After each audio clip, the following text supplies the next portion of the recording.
Welcome back. Wow, oo nga, parang ano, no? Kala ko senador ka na eh. Grabe ka naman. Bagay. Ngayon pa Bagay ba? Bagay. Bagay, tingin mo. Ngayon pa ba? Pero agree ka ba na... Agree ba ka na bagay? Hindi. Agree ba kayo na ito na ang pinakamagulong Senate Oo naman. of all? You think? Oo. Yeah. Oo, no? Agree. Kasi There's no first doubt. time yung barilan. Kabarilan. First time yung Hindi, Habulan sa habulan hagdan. muna. habulan. Oo. Actually, nahihilo na ako sa Barilan. lahat ng nangyayari. I can't keep up. Ang daming different stories, different statements. I don't know what to believe Girl, you're in a anymore. good place. Kami nga mga veterano, naguguluhan din kami eh.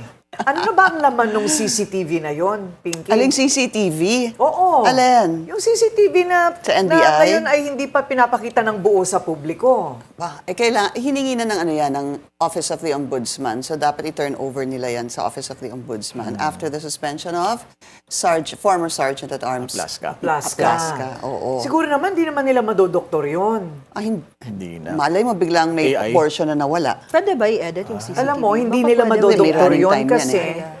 napanood na ng minority, ng majority. Kasi they had to surrender it, right? So nakita na nila lahat ng nangyari. Ano Pero sabi nala- nila? Ha? Ano sabi nila? Aba, edi, di ba, paulit-ulit sabi ni Aplaska, kaya siya nag-fire ng warning shot dahil nga may banta. Na sinabihan, sinigawan daw niya ng, ibaba ninyo ang mga armas ninyo. Ayaw daw ibaba, kaya siya nag-warning shot. Ngayon, kailangan makita sa CCTV yon. Ninyo, parang lumalabas ngayon sa investigation, isa lang daw yung NBI agent. Bakit ninyo? Tsaka bakit sabi ni Senator Amy, barena lang naman yon? Hindi.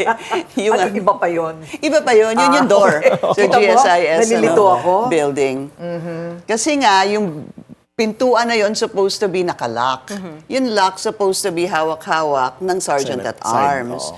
So, ang hiningi daw ng GSIS, and it was a GSIS personnel na nagbarena doon para talagang Secure. secured siya. Hindi lang sila ang may hawak ng lock. Ilalock na lang nila yan completely.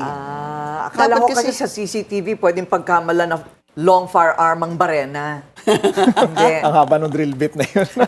Lalo ko kayong nililito, huwag nyo na ako Ang haba ng pakinggan. drill bit. Butas na butas siguro yung Oy, pader di ba tago nga? sa balat. So, kailan kaya ang ano nito, ang pagtuldok ng ano talagang nangyari?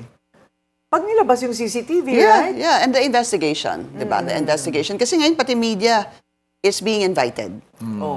to give siguro their testimonies and the videos that the media were able to take that night. Investigasyon na naman? Ang dami nang Non-stop. iniimbestiga. Hindi, wala pang resulta yung ibang investigasyon. Yeah, wala Tapos, pang nahuli. flood control project. Naku, listahan na haba na naman Substandard listahan natin. flood control. Oo. Comelec. Ay, ang dami. Plunder, ang dami pang imbestigahan. Yeah. We should make a Tuloy-tuloy list. lang. Nadagdagan na naman. Wish list natin. Kumain na lang tayo ng hapunan.